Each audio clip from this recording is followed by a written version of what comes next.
I have a question here that you wrote down to me, and I think this is important. I love to see the answer to this one about realtors. Because most women are pigeonholed into being a realtor. That's where they start. Yes. They're in the single family. Hey, I'm going to be a realtor. It's easy. And I think they make amazing realtors because women are more emotional. They see things better. Like it's easier. They can connect with buyers and sellers. Whereas multifamily is more by the numbers, is less emotion, it's more logical. So, how can realtors become superstar investors? Yeah, the inspiration there, Gino, is that Jess and I were speaking 2 years in to an event with 300 women agents, all women agents, and successful ones, right? Not newbies. And we had everyone raise their hand. Our topic was like how to get started or how to thrive in real estate investing. And we say on a show of hands, how many of you own a rental property or have done a flip or at least done investment kind of transaction? And like five hands went up in a room of like 300. And I was shocked. This is interesting. Here are women who are actually in the real estate game, if you will. They know the market, they have relationships, they know a lot about real estate.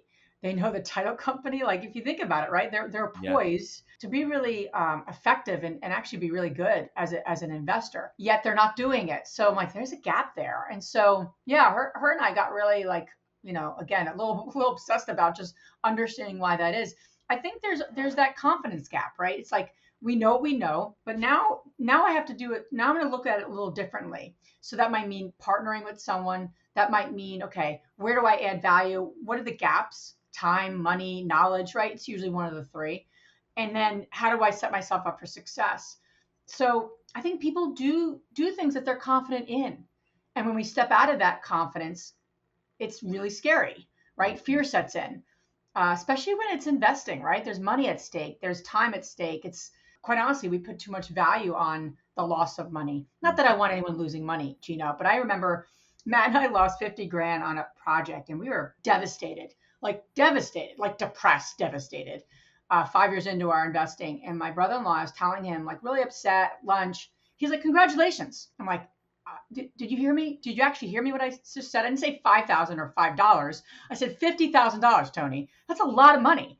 He goes, you won't lose that again. And you have to lose money in this business because now you're going to learn from it and you're going to move on. It's just money. It's a big deal. You'll get it back.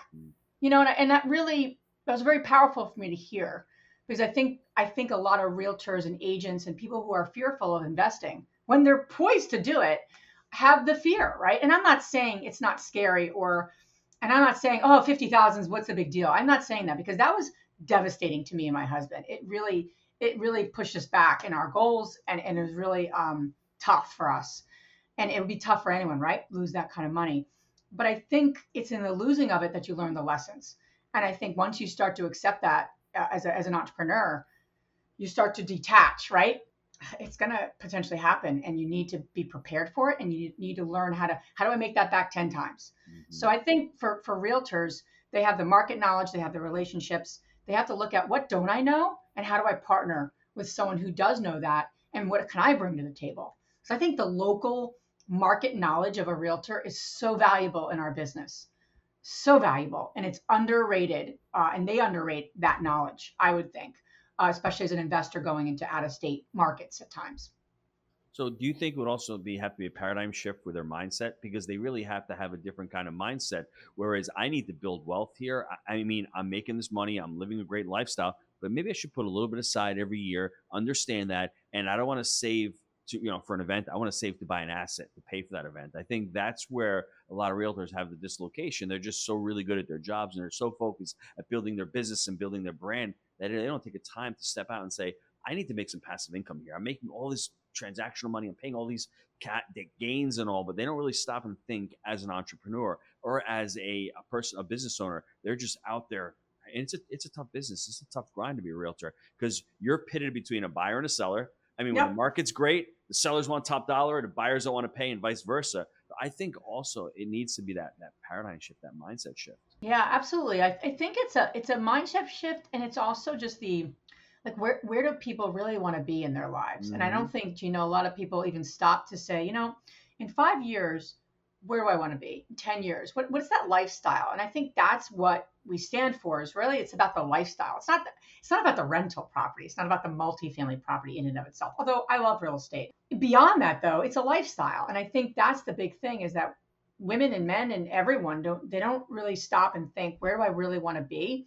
And I think that's something that Matt and I did when we met, when we had no assets, we had no money, we knew no one.